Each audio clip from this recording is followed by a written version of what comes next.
local terror suspect denied bond in a Cincinnati federal courthouse. WLWT was inside the courtroom as Christopher Lee Cornell went before a judge for the first time.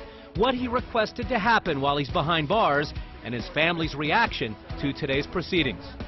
And good evening, everybody. I'm Mike Darda. Sharia is off tonight. He is accused of planning to blow up the U.S. Capitol building. And today in court, Christopher Lee Cornell asked to be called by his Muslim name, also asking to be on electronic monitoring instead of in jail. But a federal magistrate decided against that. WLWT News 5's John London live at the federal building where the suspect had his first court appearance. John. Yeah, Mike, Cornell still being held without bond, considered a threat to the community. The federal magistrate referencing his comments on social media, his recent purchase of weapons, and his research into parts of the Capitol building. Christopher Cornell, through his court-appointed attorney, asked that he be called by his Muslim name for all future court appearances, Raheel Marous Uibaida, and that although he recognizes the serious nature of the allegations, he's no flight risk.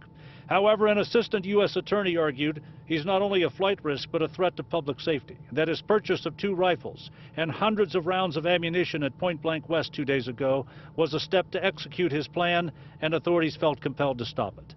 According to the government, the 20-year-old suspect had packed, gathered whatever money he had, arranged to travel to D.C., and left a cryptic letter behind to try to mislead his family.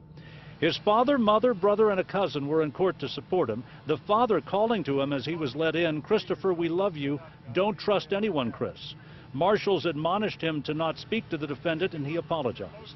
There was heavy security, both inside and outside the federal building for Cornell's detention hearing, which left him still in custody as a danger to the community. Cornell's lawyer told the court there's no reason to keep him in isolation, that he's not suicidal, and that he be accorded the same right to practice his religion as any other inmate. The magistrate said she would address the matter of a prayer cloth and prayer rug with the U.S. Marshal and issue an order if necessary. Cornell's father told us his son was coerced by what he termed a snitch who, quote, dragged my son into this, end quote. And before a minder from the public defender silenced him, John Cornell said, "I love my son. I got his back 100% of the way." He also quipped, "I wish I had the O.J. defense team pro bono." The father was also overheard telling family, "It looks really, really bad right now." After court adjourned as Cornell was let out, they said to him, "We'll see you tomorrow, Chris. We love you." Live at the federal building, John London, WLWT News 5. John, thank you. Cornell will have a preliminary hearing in federal court next week unless the government first takes evidence to a grand jury for an indictment.